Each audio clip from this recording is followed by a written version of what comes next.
Hello and welcome to the Blue Monday podcast, covering Ipswich Town since 2015. I'm Richard Woodward and you're tuned into the Flagship show, available every Monday morning on podcast and audio/video. Joining us this week for an hour or so of irreverent but informative football chat, might not be even an hour, is pod stalwart David Diamond and my pre-match show colleague from Friday, Craig Fimbo, my buddies from the Greyhound.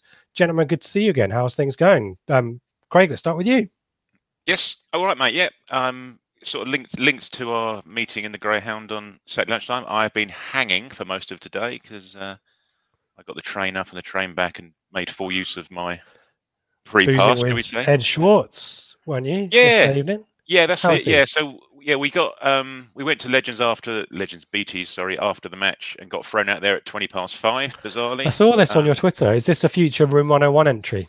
Possibly, yeah. It was 5:20. Yeah, called last orders at 5:20. Yeah, okay. We don't want your money. It's no good here. It was full, and they were going to throw pies in the bins. Like people wanted something to eat. They closed the shutters down. They were throwing all the food away. Well, or stick it in their handbags. I don't know. Ashton's going to be fuming. Yeah, weird. Anyway, so we got back to the station, and Ed Schwartz was there. Yeah, with I think his wife and some other chap and his other half. They were sitting in cattle class on the 1811 to Liverpool Street when we got mandatory. So yeah, he was heading. I think pretty similar to what Brett did, didn't they? I think they had went there for the adulation, but picked the wrong game probably. Yeah.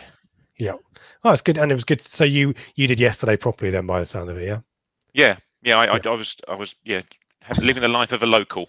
Yep, lovely stuff. Dave, how are you? Good to see you yesterday as well. Yeah, no, it was good. Good to see you. Good to see you there yesterday. And I saw the tweet from the Greyhound. It was absolutely buzzing yesterday, wasn't it? I haven't been there post-match yet because it's it's not really on my direct way home. But yeah, certainly pre-match, it was excellent again, wasn't it? Really good. It was, yeah. Dan and the guys doing some excellent hard work there to get people served. So super. I mean, the amount of staff they got was amazing. Yeah, really good. And Brian Talbot was there, wasn't he? He was spotted. Certainly was. I think he saw me trying to look for his scar on his forehead, but I wasn't too creepy, you know. I saw one quick glance. I couldn't see it. I asked to see it, but he wouldn't know. Nah. That's a joke. Let's move on quickly. Let's move away from scars. Let's do some bits and pieces of news. And one team, albeit disappointment in the Cup last week, one Ipswich team who always seems to turn up in the FA Cup, is our ITFC women's team, who put the disappointment of defeat in the League Cup to Southampton last week behind them with a strong 2-0 showing away at MK Dons, who play at Newport Pagnell FC. Sounded a bit of a quagmire of a pitch, but 2 first-half goals. I thought you were going to say they played at Newport Pagnell Services. Newport, probably could have a truer surface. I suspect it didn't sound. You didn't go, did you? Sorry, no. I footed it back, have you? This is all second-hand information. Okay. And the second goal from Zoe Barrett and Lucy O'Brien with the goals. The second goal from O'Brien sounds like one to try and catch on the highlights. But yeah, through to the next round, and they've always done well in the cups, and obviously had that cup run a couple of years ago and ended up playing Man City. Oh, that was a couple of years ago. Yeah, of course. We wish them all the best for that. And next round tie, I don't know where the draw is, but the next round match will be end of November. And if it's a home one, do get down there. £5 for adults, free for kids who are going along with them, and sign up to True Blue and all that fun stuff. Keeping the news on cups going, gentlemen, your take on drawing Arsenal's under-21s in the Pizza Cup. Excited? Worried? Bothered? Yeah. Yeah, because I mean those under-21 sides never beat league sides, do they? Never ever. No. So, yeah, I mean they'll be strong, won't they? They'll be very strong. Obviously, it's Arsenal, so it'll be quite an attractive game, I would have thought. A game, and as we said right the way along, a great opportunity for us to ultimately get a game at Wembley. With well documented, we'd never played there before, so. And again, no reason. Again, well, we won't put out half decent half decent side again, because as we've said again, looking at the squad, it's strong enough to to cover these games now without trying untried academy players that we have done in the past. So yeah, good opportunity, but Arsenal under 21 won't be a walk in the park, I would have thought. No, I mean, if it gives you any reassurance, Dave, they didn't stroll their group by any means. I didn't check. Oh, they didn't. So they finished second in their group and qualified courtesy of a 1-1 draw with Plymouth, who were already bottom of the group, and then they lost the penalty shootout. The match goes to a draw, goes to penalties, and they lost that shootout. So it does feel like a ring-fenced under-21s team. There's no Sacco in there, for example, or Smith Rowe or anything like that. Adequate knows that the player. I thought Arsenal wouldn't be too desperate to get to Wembley via that route. Probably. No, you're right. Probably. But so home game, good opportunity. Yeah, Craig. Do you know who finished above them in their group? Swindon, I want to say, but I might be wrong. Okay. I might be wrong. Swindon did coach. Swindon are in the next round. Yeah. If you can pad for me, then I can. Yeah, I can actually find it, but it's probably. Here's hoping they field an ineligible player like West Ham did. We can just get put through to the next round regardless. That'd be handy, wouldn't it? Yeah, I just feel like a Room 101 situation under 21s in the Pizza Cup, but do we really care? It was Swindon, I was right, and they won all 3 of their matches. Swindon. Oh wow! Yeah, so they did deserve it. I don't know why I need to search for that. I did the research. Never mind. Was our boy ripping it up in the EFL Cup for Swindon? I wonder. Tyrese. So they beat Arsenal 2-1, but he wasn't in the team. Okay. So I mean, if that had been an away game, don't think it would have been played at the Emirates, would it? No, I don't know where they play there. Yeah, probably London Coney or somewhere like that, where they must have a sort of pretty decent pitch there, or somewhere like that. I would have thought some of these clubs play it like Barnet. I know in the past they played it. Everyone seems to play Barnet, don't they? Yeah. So, it probably would have ended up being somewhere like that. Newport Pagnell FC. Yeah. So. Yeah. That tie will be played after the Crew match, I believe. And I'm padding a little bit. 1st of December, aren't they? Something like that. It'll be the Wednesday because Crew's the Sunday. Joe asked a question about that at the supporters Q&A and got something about extra recovery or something. But I think there's more to that. Okay. But I had a really good question lined up, and Joe got in there and asked about Crew, which I was a bit disappointed about, but never mind. You'll never find out what that question is now. Craig looks like he's looking for something. I'm just looking at my calendar. I'm just looking at my calendar, mate. Just working out that. So the weekend after the Papa John's will be the next round of the FA Cup, won't it? Right. Okay. 4th and 5th. We haven't got a league game. Of course, we'll be in. Yes, we'll talk more about Oldham later on. Final bit of excitement and news. We talked about this on the pre-match show. And it's everywhere on social media, quite rightly, and even on the back of vans outside Portman Road, gents. I don't know if you saw that. The big, huge screens on the back of vans. Hashtag pack out Portman Road. Get yourself cheap tickets or a cheap set of tickets for the 3 games over Christmas, New Year's, and season ticket holders get an incentive to support everyone and getting tickets in and money for nothing. Yeah, with Sting. On base, and so win there, guys. And are you? I think exclusive here. There'll be. We're going to get involved in the pod somehow. There'll be a thing going on there. But lots of people dipping their hands into their pocket, and it is the season and all that kind of stuff as well, guys. It's 3 big games, isn't it? Well, certainly 2. I mean, you've got Sunderland at home, Wickham in the playoffs, and then Lincoln. I think it's already been well documented for the Sunderland game that the whole of the new board are over, aren't they? They are. The owners are over, so Brett will be over. I think Ed will be coming back again, and Burke. I guess that means Burke will be over as well. So incredible. And they're now talking about potentially the first 28,000 crowd at Portman Road since the Norwich playoff game in 14-15. That would be impressive in League One. I mean, that would just be. I mean, for example, I've got a pal coming home. Him and his wife coming home from Australia for Christmas to see folks in Ipswich, and he DM'd me on Friday saying, "Oh, Dave, I've just read this. Unbelievable. Yeah, I'm here for all those games. Can you, can you sort us out a couple of tickets?" That's just an example there. Brilliant. Super.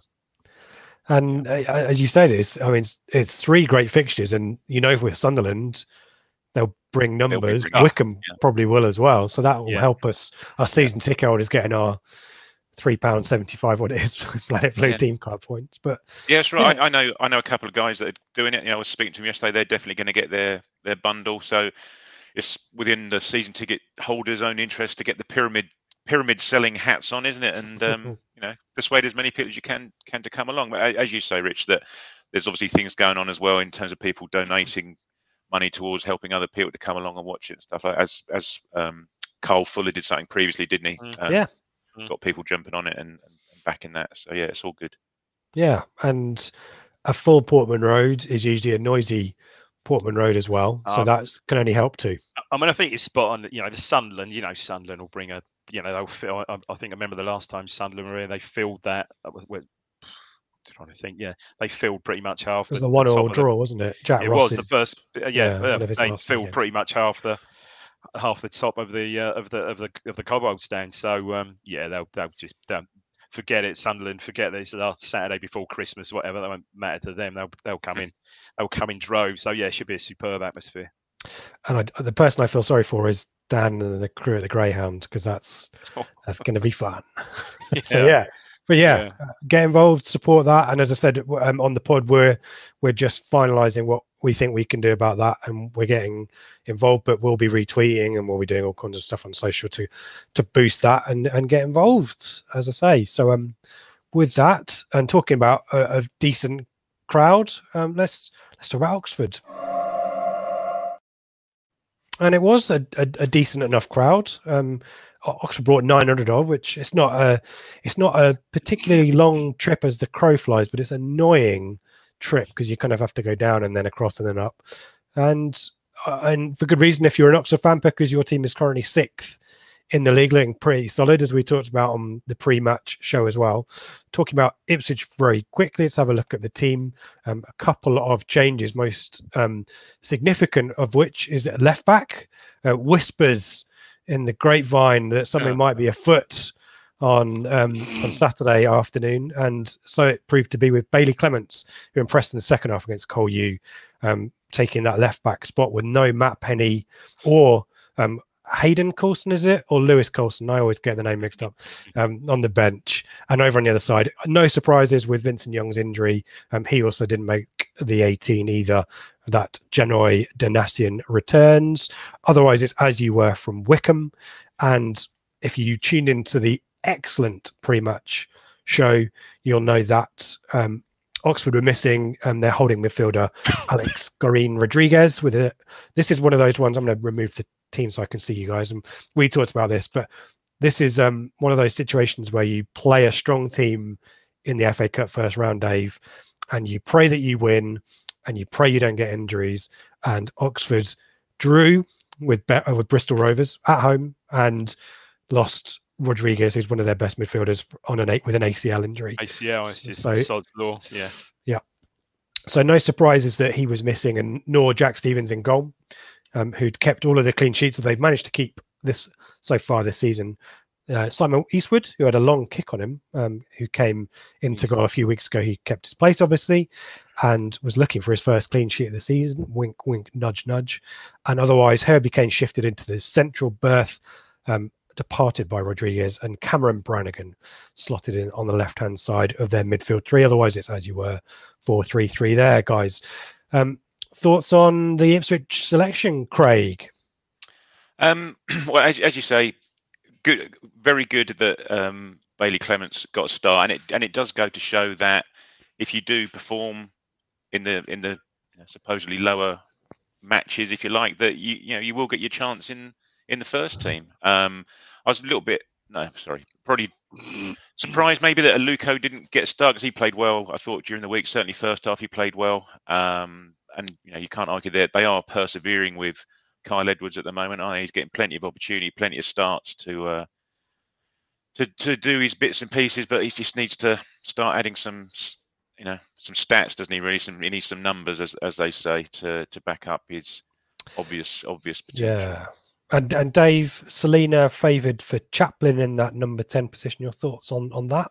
Yeah, a little bit harsh on Chaplin, isn't it? I think. I mean, obviously, Selena played that role and scored 2 goals at away at Wickham. So yeah, you can see why. But yeah, I think that's a little bit harsh on Chaplin. I didn't see any of it in the week. I didn't go and my lad went and he said Chaplin wasn't great during the week. Maybe that had something to do with it. But I don't know. Right. I think he was always gonna play Selena there once he knew he was obviously available and not away on Kosovan into international duties. But I totally agree what Craig said about Edwards. You're just waiting for him to catch fire, really, aren't you? Because he's got it. And even first half, he had that fullback on toast. I thought a bit predictable. I'd like to see him come inside more because I think he's predominantly right-footed. But but I think he can beat his player either way. But I'd just like to see him vary it more. But yeah, just frustrating. He's one of these. He's got it. You can see he's got it, and but it's just that final ball, that final. Yeah, that just final bit of play, that final ball, that final shot. We saw it all yesterday, didn't we? Just not quite. But what he does do, he does just keep going, though, doesn't he? He doesn't seem to suffer motion. He's unbelievable. Confidence-wise, does he? Every time he gets all, he will, at least, if nothing else, he'll get you 20 yards up the pitch. Oh, absolutely. 20, 30 yards up the pitch. He's not, he's not having a bad run of form at all. It's just that, it's just so frustrating because you can see the talent there and you can see what he's got. And it's just delivering that, really. Again, I think you said yesterday, Rich, obviously no goals, but no assists either, which you think, we scored 30-odd goals and he's had a lot of time. But you see what he is, it'll come, it must come. He's too good. He's too good not for it to come good for him. Yeah, and he wasn't the only one who was lacking end product yesterday. But as you say, it's a sequence, isn't it? Which is why we're talking about rather than necessarily picking on it from yesterday. I mean, absolutely, it's worth saying no surprises with Oxford, but they did come out, from the minute one and pinned us right back, didn't they? Really good. Penciala clearing across from Henry. Not Henry. What's his? I've forgotten his name already. Is it Henry? No, yes, it is James Henry. Very good. I'm second twice. I've second guessed myself. It's a confidence, guys. It's all about the confidence. But I thought, Oxford. I mean, this was a pattern for most of the game. A lot of dominance, a lot of territory actually early on that half, but didn't really back it up with efforts on goal. And actually, the first real attempt of the game is this corner on 5 minutes, a rare foray forward down the left-hand side between Selena, Edwards, Clement ends up with a corner, and it's very similar to the Shrewsbury goal that Bond scored, isn't it? It's probably a slightly lower delivery. Bond doesn't have to leap for it, and he hits the post, guys. I don't know if either of you had a good view on that. I was too low. I didn't. Obviously, I saw it. I thought it had been blocked. I didn't even realise it hit the post. From my view, I was totally blocked at that. Craig probably could see that better from where he was, but we look straight at it. It's the same. It's basically this, as you say, Rich. It's the same run, wasn't it? It's the same run that you made. And as you say again, the elevation wasn't there for him to be able to flick it back. So yeah, he did well to get and the goalkeeper was nowhere near it. Looking at the replays, he was watching it, wasn't he? Watching it. Yeah. And the man on the post as well. I think there's a man on the post there, he made a really good connection. He really did. It was quite a stooping firm header, wasn't it? Couldn't get the purchase on it, could he? Yeah, couldn't direct it. Probably Oxford's best chance comes a couple of minutes later. Taylor, we talked about Taylor being a pest in the penalty area, but actually here he's out on the right-hand side, spins a pass inside to Sykes, who manages to, he's kind of quite central, but I don't know if he's falling down, but he gets a pretty firm side-foot contact on the ball. And this is I think this is a save that Walton can make because he's got the height. I was wondering whether Hladky, who's not as tall, whether Hladky is a bit of a more struggle for him. It looks comfortable for Walton, guys, but because it's a well-struck shot, but is it a comfortable save because he's tall?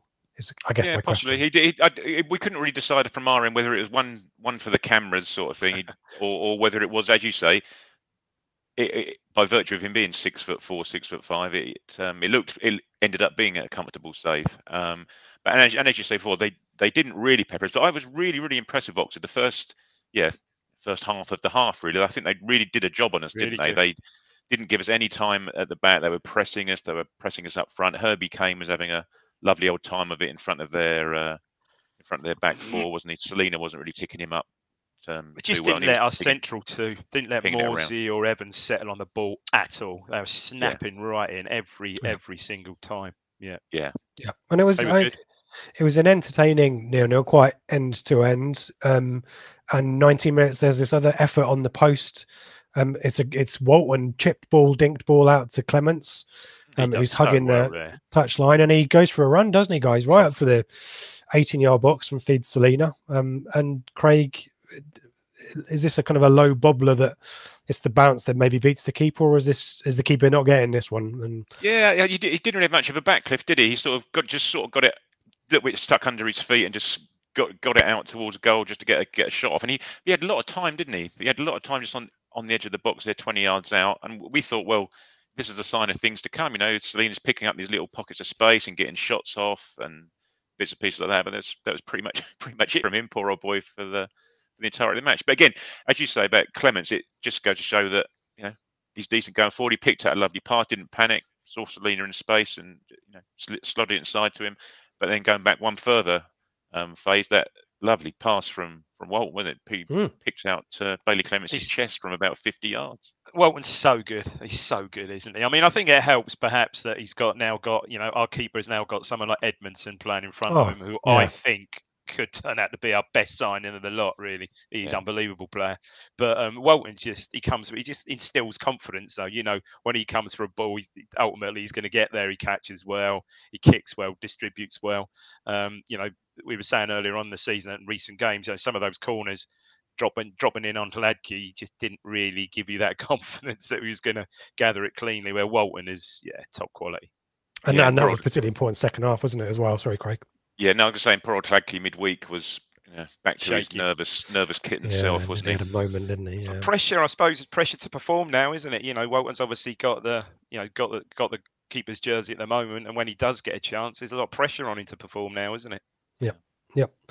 And this is the half continues in a similar kind of vein, end to end. And Oxford, it's largely crosses and attempts to get in down the side.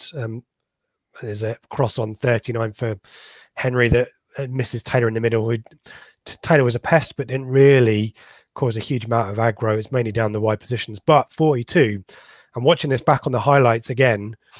This is a fortunate situation here. Enciala is an alert to a ball that just slices straight through the middle of the pitch for us. And I think it's Holland who gets in. And it's a kind of combination of desperate lunges and last gasp tackles from Danasian and eventually Enciala, who to me bundles through the back of Holland to make contact with the ball in the penalty area. And I think it's a strange one. Lucky. It was a strange one because the Oxford players, I can't recall making a huge deal of it. Robinson went absolutely batshit crazy. Gets a bucket for his. That was the start of it. Yeah, absolutely went mad. But their players didn't really make a lot of it. And at the time, you think, oh, good challenge, you know. But when you see it from behind North Stand, and I think one of the guys in the studio last night on the Quest on the EFL show was an Oxford fan. George. Yeah. And he said if you look back at that one and the one perhaps you're going to speak about. Actually, when you look back at them, they're both good shouts. Actually, great other end of the pitch for you, but but it's the sort of one you would have thought that if it was our player getting tackled, or it's away. I was going to say the manor ground there, but it's away at Oxford. Then it's going to be a home decision penalty. You would have maybe so. Thought, good shout. So. Yeah, and there's one of those towards the end, which I will talk about.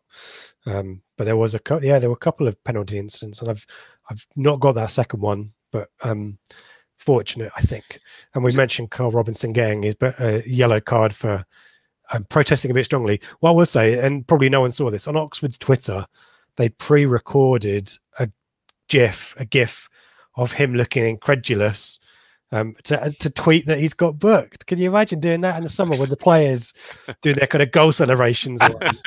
And then it's like, oh, can we have the boss, please? Just when you get booked or sent off, can you kind of do a little, I don't know.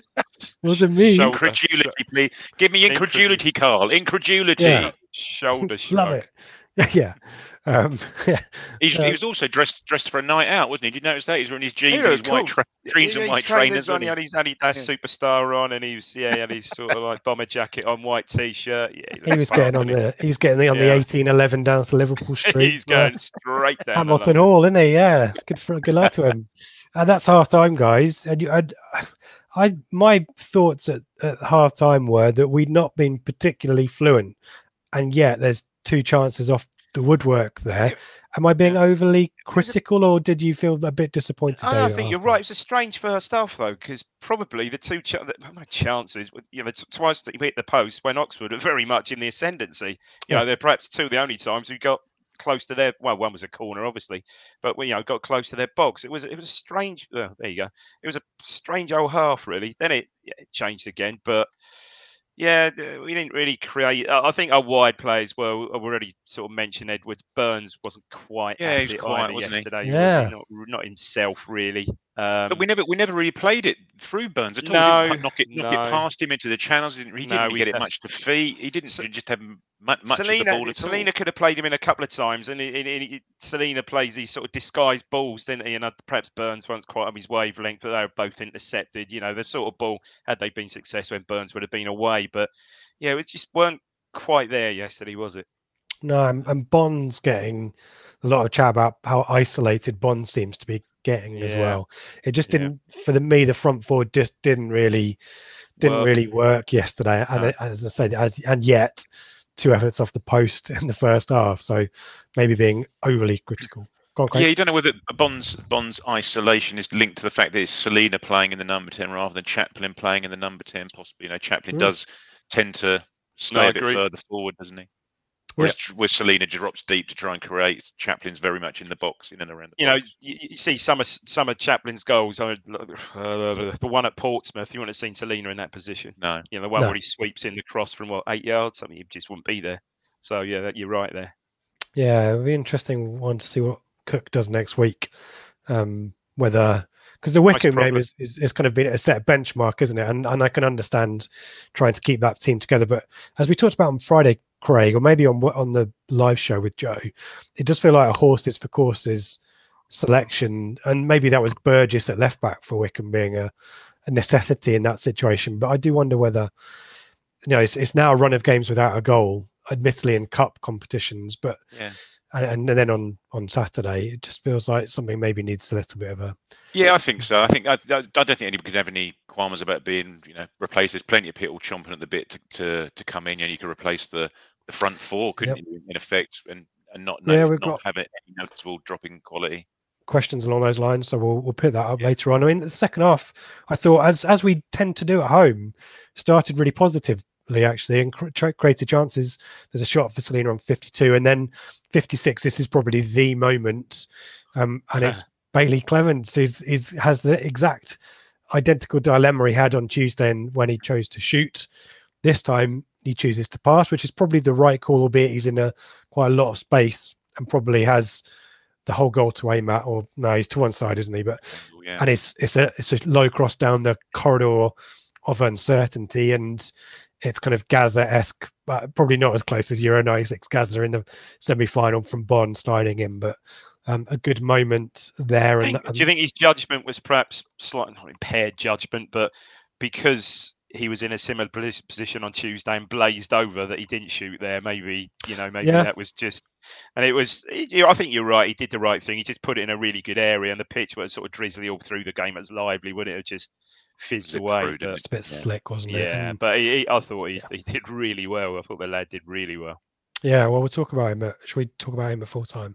Let's talk about him now, because I've not got a huge amount of commentary left. He picks up a naughty yellow card. I thought it was Lee Evans, but it's been given to. Well, you were telling us in the Graham that your father and his dad quite well. Did you hear anything more from him after the game? No, I haven't. I had a chat to his brother. His brother plays for Braintree. Yeah, I know he plays a good standard. And so he couldn't unfortunately make it yesterday. But obviously they're super proud, and we all. There was definitely I got the sense that the crowd wanted him to do well. There were interceptions, headers, even the runs forwards where people wanted him to do well. I think there was perhaps one pass astray. I think he barely put a foot wrong.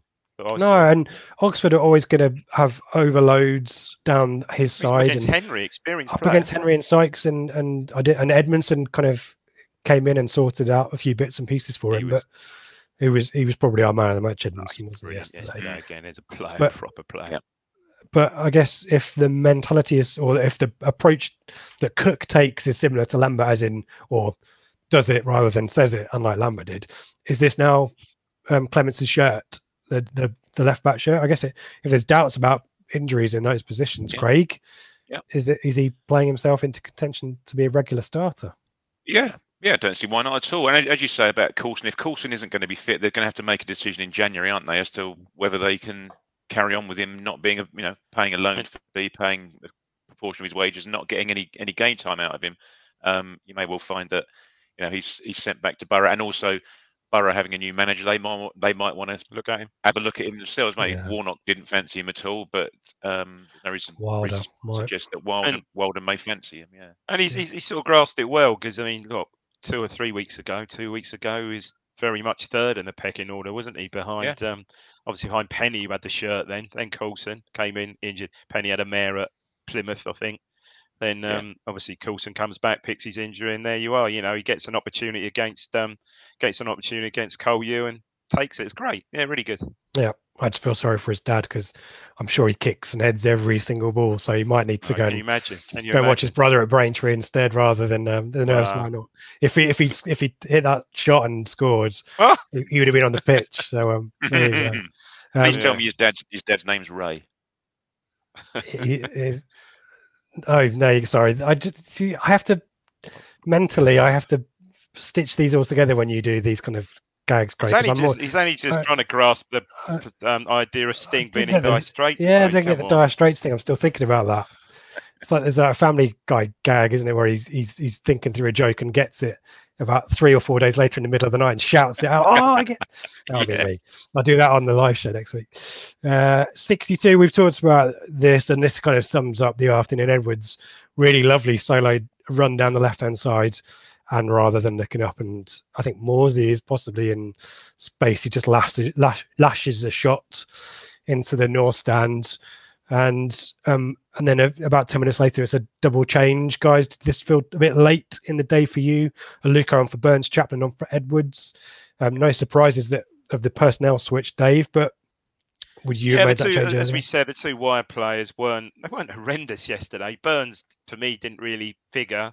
And as we said before, Edwards, there was just no sort of end product yesterday. So, yeah, perhaps 10 minutes, give him a half hour each, because I thought Aluko, when he came on, livened things up immediately, really. And Chaplin was sort of landing on the ball. I think he had a sort of right-footed shot, which he would drag wide. Just a few minutes later, yeah. Just a few minutes later. So, yeah, they seem to be more involved. Just weren't... Yeah, just off it. I don't know. It's hard to explain, but I think you're right. Burns, Danasi and Burns, and credit to Oxford, they just didn't allow it, really. Mm-hmm. Certainly first half, that Danasi and Burns combo just didn't work. Didn't see it once. Which if you get most of the games I've seen right in front of me, when they're playing right in front of me, they're linking up pretty much most of every opportunity, but they just didn't have that opportunity at all yesterday. So yeah, it's slightly disappointing, I think, with those wide players. And second half. Sorry, Rich. I say second half. Plymouth, bloody hell, Oxford. They sat back, didn't they? And Morsey and Evans were getting the ball, and literally they had 10 players in front of them to try and work through. And they just, as Dave said, about Morsey and Evans, they didn't really have much of an influence on the game yesterday. And as we said Friday night, Rich, whether that's because Morsey hadn't got anybody to pick a fight with, he was a bit quiet, wasn't he, as well? He was better second half, wasn't it? I just think they had to probably sit back second half, because they worked so hard first half. They were probably spent, I said similar. Spent so much time on the floor in the latter stages of the half, Dave. Well, this is. I don't think I've ever seen a keeper with cramp, but there you go. That's another thing. Ultimate shithousery coming up, isn't there? Oh my God! I clocked 80 minutes. Morsey finally gets a booking after putting a few late reducers on some of their players. I thought yesterday, as you said, probably a bit frustrating for him. He was always showing, particularly for Bailey Clements early on, to help him out. He did break forward a few times, didn't he? Like he tends to do. He did break forward with the ball a few times. Yeah. Finally, his little niggly fouls. We just didn't get around them yesterday enough, did we? We just didn't get around them. Danasi in second half, couple of Fabian Wilness type breaks, I thought, goodness me. But other than that, never really got to the line. And 82, this kind of sums up my frustration the afternoon for Selena, who's trying, but always trying too hard to do something smart. And Bond wins an aerial duel kind of midway through a half. Falls to Selena, dashes forward. Bond has run his arse off to get alongside him and is completely free, but Selena's pass is into his feet or just slightly behind him when it needs to be played ahead, and Bon is in. And that, I think, really summed up the lack of cohesion and decision making of the front four, really. I think it was just a bit sloppy at times, a bit careless at times, wasn't it? Perhaps that's what it is. I don't know. Yeah, but look, 0-0. We said 0-0 draw. I've seen a lot worse 0-0s than that. It was still entertaining right to the end.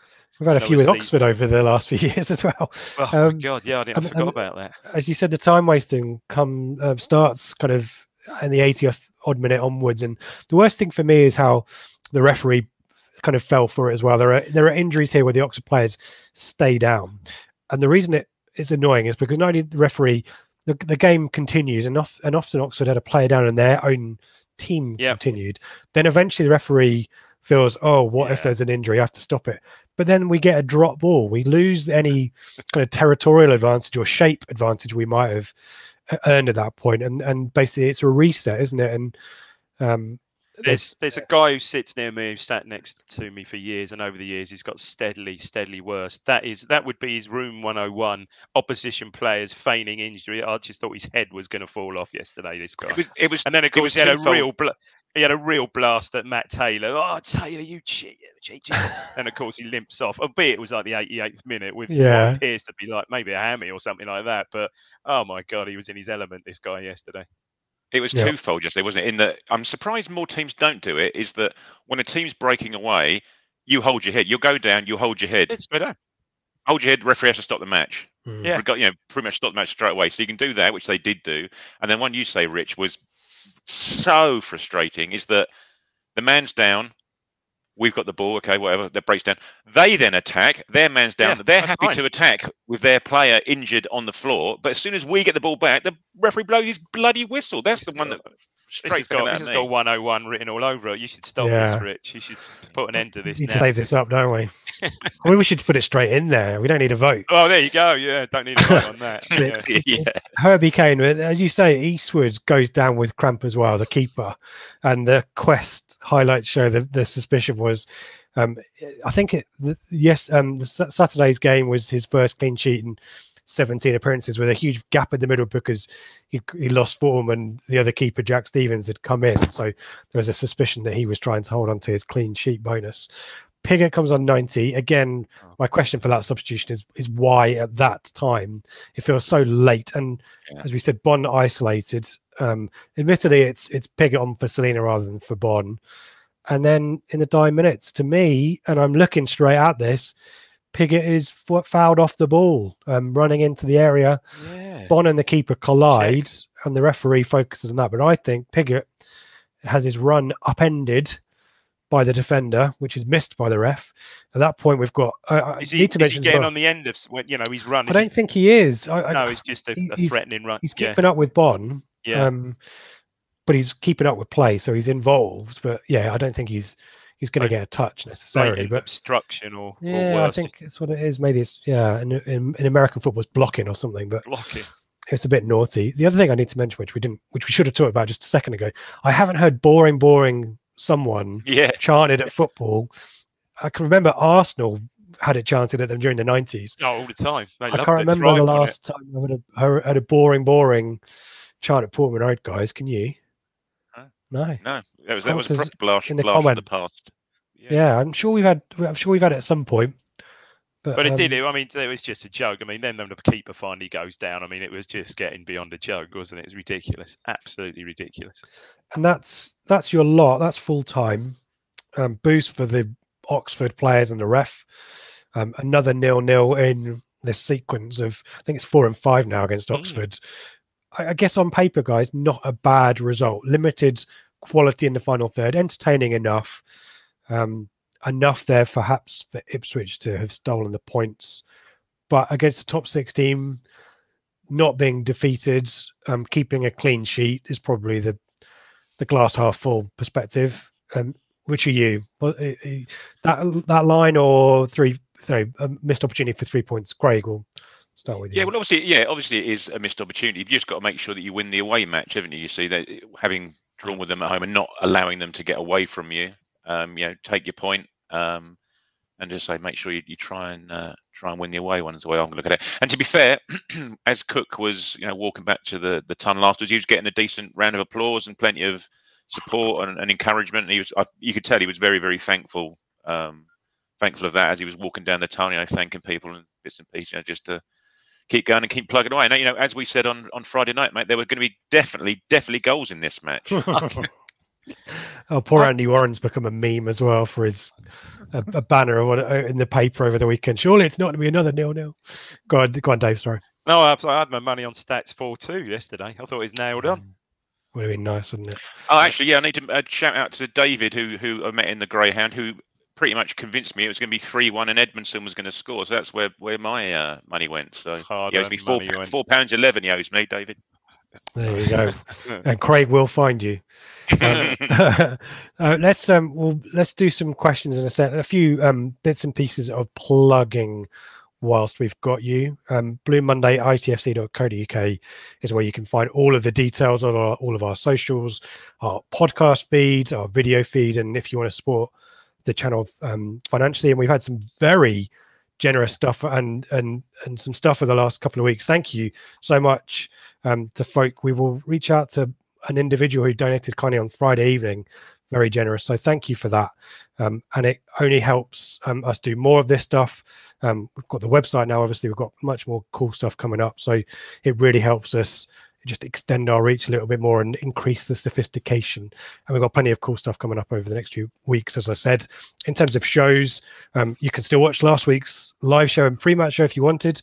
Our FM22 special with Dean Gripton and Joe Fairs still available as well. If you've just started a new FM22 stave, some information there, some advice from the guys, as well as just insights into how the game is put together.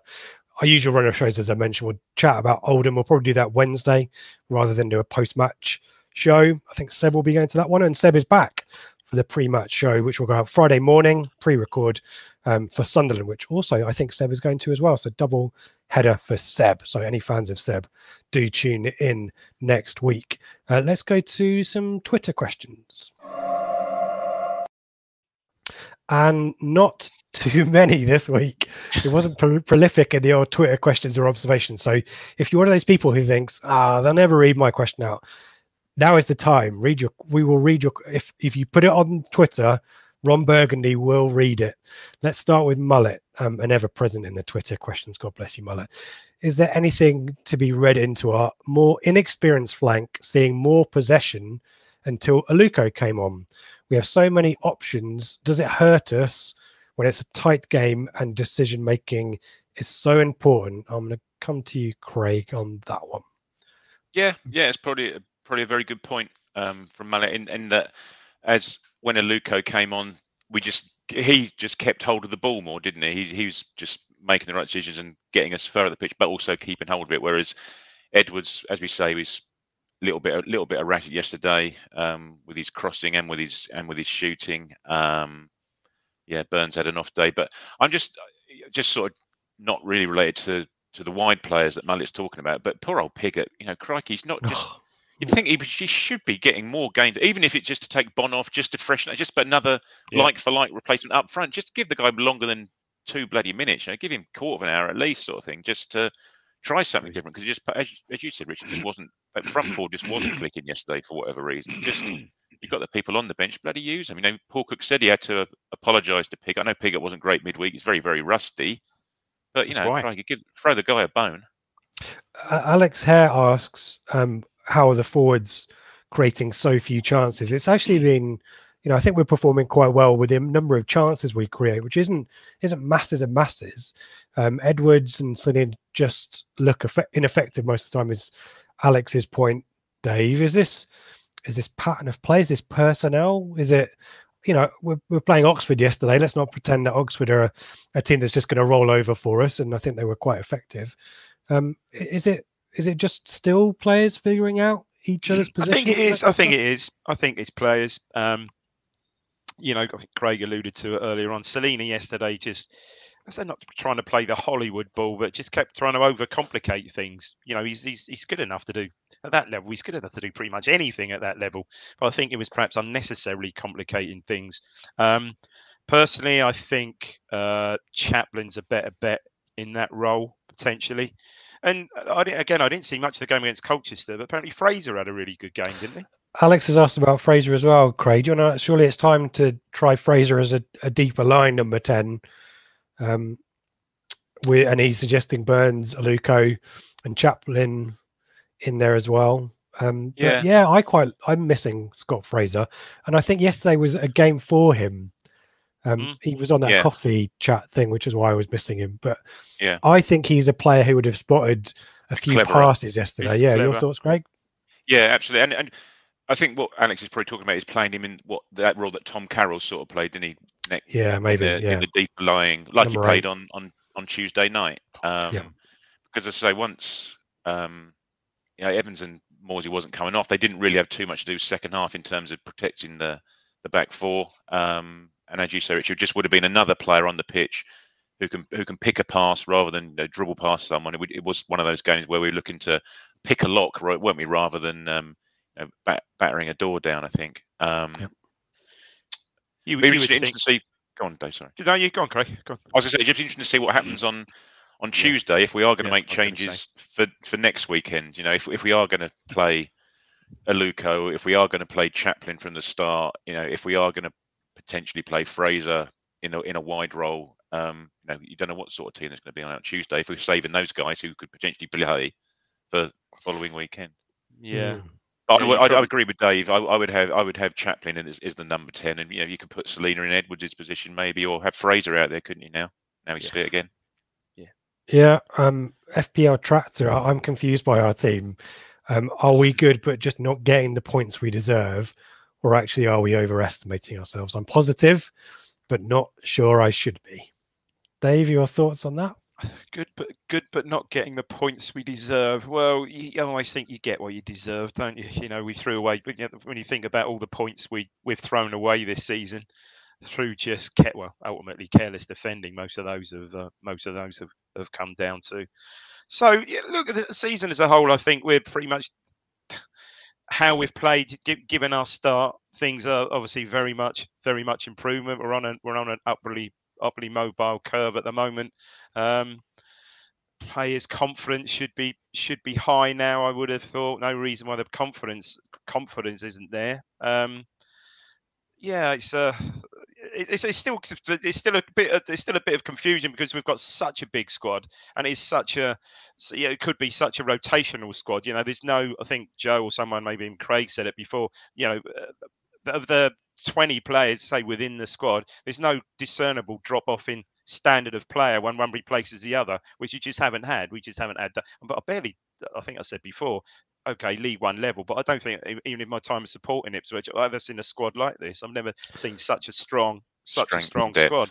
So you're almost, Cook's almost second guessing himself all the time. It's I think it's harsh on Chaplin. I think Chaplin. I know he had that sort of injury that kept him out of the Wickham game, but I mean he was outstanding prior to that, wasn't he? Absolutely outstanding, scoring goals, creating goals. So playing with confidence as well. You could tell, wasn't he? Yeah. And the frustrating thing for me, and this isn't a question, this is an observation, and we knew about this if you listened to Mikey's show about Paul Cook with the Wigan Portsmouth fans earlier in the year. Is that the subs are so late in the day? You kind of, to me, it's that because of that strength and depth, because there's no, as you said, to use your words, discernible drop in quality by making substitutions. Why wouldn't you just make them earlier? I think that's the frustration for me. I just couldn't understand what was the point to pick at. I think it was 90, beyond 90 minutes. If they did the other substitutions, I think were like 70, both on 70 minutes. Throw him on then. Throw him on. Yeah. And to that point, Alex Hare, it's a pity so much of our transfer and wage budget now sits on the bench. Burgess, Piggott, Penny, Harper, Fraser. Have we made mistakes in our rush to overhaul, or are we not using them? Which I think is probably what we're alluding to, Craig, to their best potential. Yeah. Well, by virtue of signing so many players, regardless of who's on the bench, a lot of our transfer fees and wages are going to be on the bench because they're all new players, aren't they? In effect, isn't it?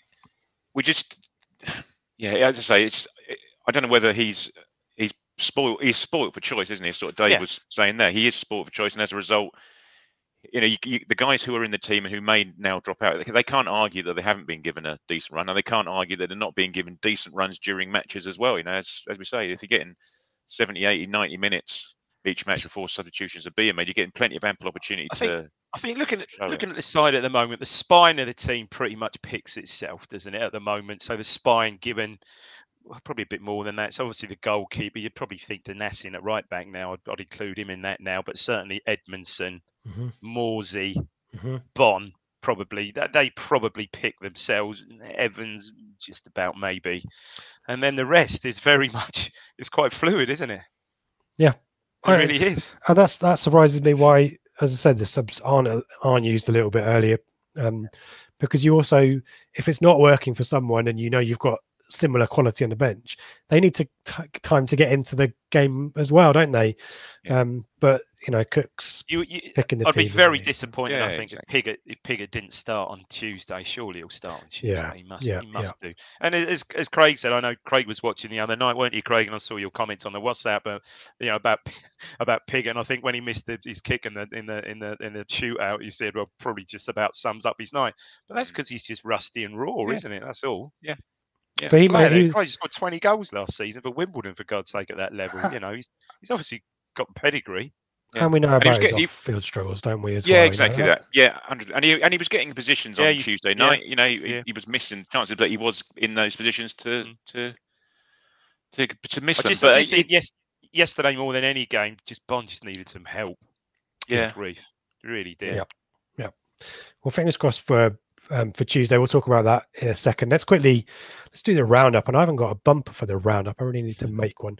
Let me lob the league table up on the screen. Ipswich 9th after that draw, with the playoffs only 4 points away, and it's Oxford who occupy that spot that we are hunting down.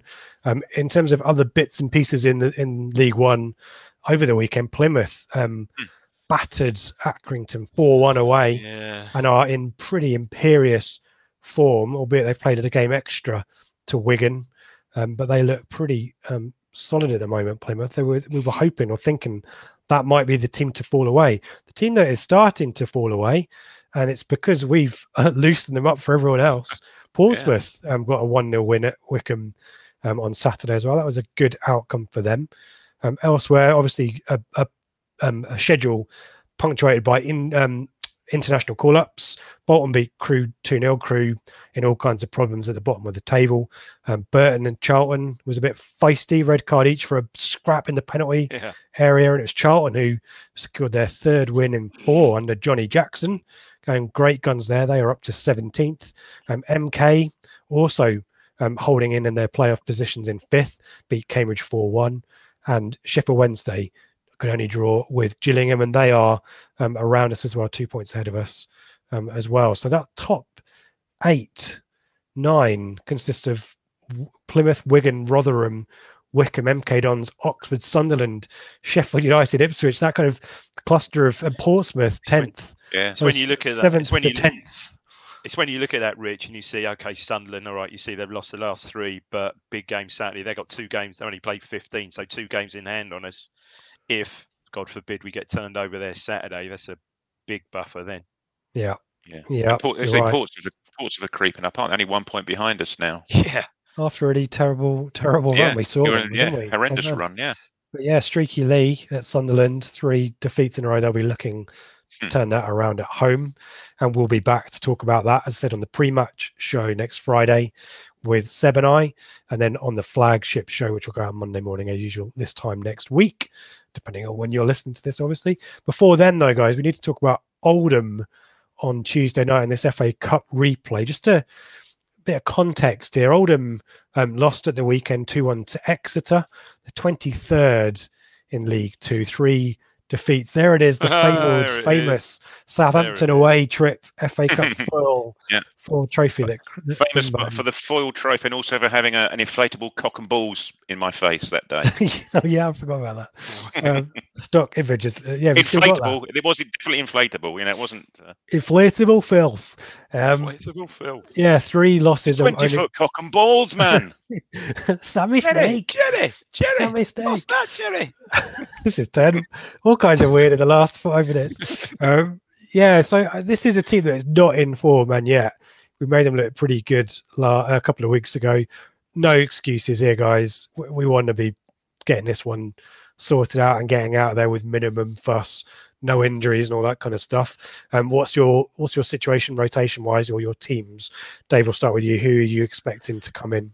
Yeah, given the game coming up on Saturday, you'd think probably the spine of the team. Maybe Hladky will get a chance in goal. I wouldn't expect Edmondson to play. Morsey, Evans. Will, you thought, wouldn't you? Yes. Yeah. Burgess and Burgess. Yeah, I think so. Wolfie, Burgess. Yeah, Pigott surely got to play. Yeah, Clements. I mean, again, he had such a great game yesterday. Would they be possibly thinking of him ahead for Saturday already? I don't know. Maybe, yeah. So, yeah, it's still, look, as we said, it's still going to be a strong side, but it'd be good to see Fraser, as we've spoken about before, and just speaking about those 5, 6, 7 players, this should be good enough, shouldn't it? My goodness me. Yep. Craig, I know, should have got the job done at home, but indeed, yeah. Any other bits and pieces of selection that you would like to see, Craig? No, I think I completely agree. Really, I don't know what El Mazzuni's situation is. He injured and out for a bit. He hasn't been on the bench, has he? But he's. I'd like to see him play. But as you say, we're not short of options, are we? What's the situation with Carroll? Is Carroll fit? Do we know? He's training, isn't he? He's back. He's training with a hip flexor issue. Oh, the old hip flexor. Oh, okay. Everyone says that. Quite Craig Frimbo, yeah. And has there been any news about the lesser spotted Nolan? Oh, you should listen to the pre-match show. Gingeritis, severe acute gingeritis he's got. Incurable as well, sadly. Yeah, that is. Moving on swiftly, we will be back midweek to talk about Oldham. Hopefully, a nice, easy, swift journey into the second round for the home tie against Barrow.